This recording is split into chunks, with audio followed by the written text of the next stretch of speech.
tomorrow is World Refugee Day, which honors and celebrates refugees from around the world. In 2000, the United Nations passed a resolution designating June 20th of each year as World Refugee Day. Joining us this morning is Basma Alawee with Florida Immigrant Coalition. Good morning, Basma. Good morning. Thank you so much for having me again. Absolutely. Hey, I was reading something. A huge congratulations to you and your daughter. Thank you so much. And actually, another news that I have, the last time we talked, I was the Florida Refugee organizer with the Florida Immigrant Coalition.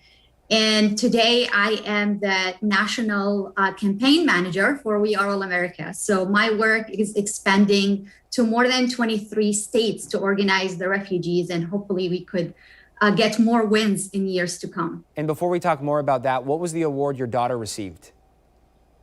So actually, Donna was recognized by the USA for UNHCR for her work and activist in a young age. She is turning 13 this week, but she has been started in a young age going to Tallahassee every year with her mother and family to advocate for the refugees community statewide. Well, a huge, again, congratulations to the both of you. I know you just mentioned the campaign, We Are All America. Tell us a little more about that. Yes, so actually I started 3 or 4 years ago working with We Are All America, organizing the refugees in the state of Florida. And my work actually have been expanded now to lead many states, which I really give the thank to my community here in Jacksonville and in the state of Florida, who nourished a former refugee from Iraq to now lead a national campaign movement. What are some things you hope people take away or learn from World Refugee Day?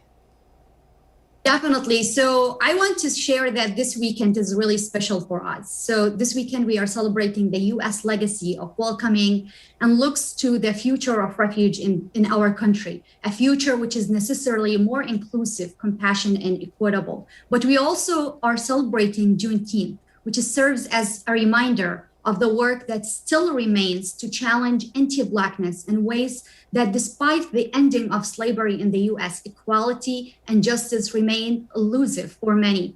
I have been really working alongside with the Black community, the immigrants community, to understand the struggle, and many minorities community to understand how we could work together to make this country more inclusive for all of us. In the coming week, we have been working for the past 2 years, searching 200 cities in the state of Florida on how inclusive they are for the immigrants and refugees community, including language access services and how also documentation wise.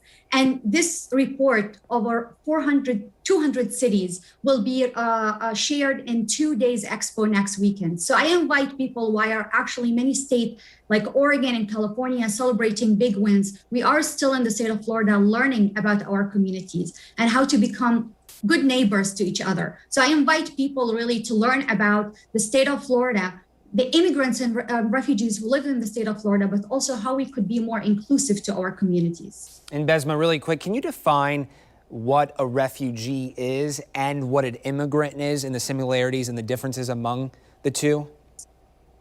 Yes, so actually a refugee definition, which is a person who is forced to leave their home country. Similar to my case, I needed to leave Iraq because of the foreign policy that the America led and when the invasion that happened in Iraq. Because of that, I was threatened with my family, and that's why we were forced to leave Iraq. We did not know where we were going. We did not choose the U.S. to be our home or destination. While some immigrants, because we do believe now in forced migration that not necessarily you end up being a refugee, but many immigrants choose the country that they end up being in. So that's just the definition that many people need to know. But we are standing hands in hands and in solidarity with also the asylum seekers groups who are waiting in the borders, who are also forced to migrate. And also some of them were produced because of the US and many other countries' foreign policy. Basma, thank you so much for joining us. We have so much more on World Refugee Day on our website, news4jax.com. Thank you. Thank you so much. One event you can check out today is a celebration at DuPont YMCA on Old Kings Road. You can head over there from 11 till 1 for fun, games, crafts, and food. Admission is free.